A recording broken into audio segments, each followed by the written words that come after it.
বিসমিল্লাহির রহমানির রহিম। আপনি যদি ভালো মানের পাউরুটি বানাতে হয়, ভালো মানের ময়দা লাগবে। আপনার ময়দাটা কী ব্যবহার করতেছি এটা বলবো না, কারণ ময়দার কোনো আমরা অ্যাড দিতেছি না এখানে। আপনার ভালো মানের অ্যাডিশনাল যদি পাউরুটি বানাতে চান তাহলে অবশ্যই ভালো মানের আপনাকে ময়দা ব্যবহার করতে হবে। কীভাবে আমরা মিক্সচারটা করতেছি আপনারা দেখেন, আমি শুরু থেকে দেখাইতেছি না।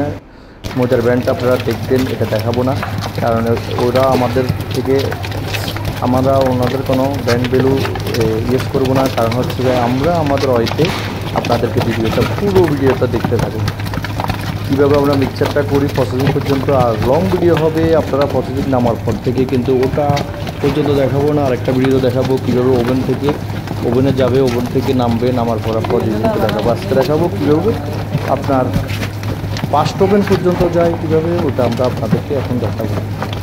আমাদের সাথে থাকুন, পুরো ভিডিওটা দেখতে থাকুন। কীভাবে পাউরুটি, ভালো মানের পাউরুটি বানালে কীভাবে মিক্সচারগুলো তৈরি করতে হয়, আপনার মিক্সিংটা দিতে হয়।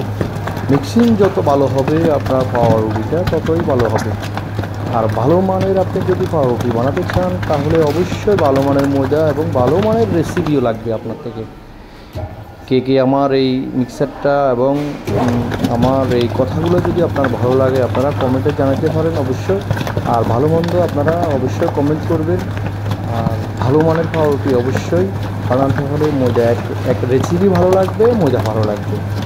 দেখেন আমরা কীভাবে প্রসেসিংটা করতেছি, কীভাবে চাইতেছি, আমাদের সাথে থাকুন। আমরা সম্পূর্ণ এসএসের টেবিলে কাজ করতেছি, কোনো এখানে কাঠের টেবিল নেই। মানসম্মত চিন্তা করতে হবে, খাবারের মানটা ভালো হতে হবে। এটা আমি খাবো, আপনার ছেলে খাবে, সন্তান খাবে, সবাই খাবে। আপনারা চিন্তা করবেন, বলবেন ভাই গ্লাভস দিয়ে কাজ করা যায় না।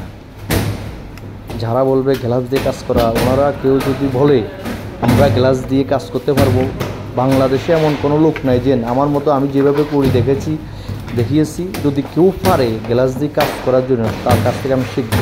গ্লাভস দিয়ে কোনো কাজ করা যায় না হাতে। দেখতে থাকুন, আমাদের সাথে থাকুন। আমরা কীভাবে প্রসেসিংটা করতেছি, পাতা পর্যন্ত নিতেছি। এখন শুধু হাতের কাজ হচ্ছে, শুধু এটারে মোল্ড করি, পাতায় রেখে দিচ্ছি। এই 2 ঘন্টা পরে এগুলো আমরা এগুলোরে আবার প্রসেসিং করবো। প্রসেসিং করার পরে টোটাল 4.5 ঘন্টা পরে এগুলো বেকিং হবে। তখন পর্যন্ত আমরা ইনশাল্লাহ আপনাদেরকে দেখাতে পারবো না আজকে এই ভিডিওতে, আরেকটা ভিডিওতে দেখাবো। অবশ্যই আমাদের পাশে থাকবেন আর আমাদেরকে অবশ্যই এইভাবে ভালো ভিডিওগুলো করার জন্য উৎসাহ করবেন।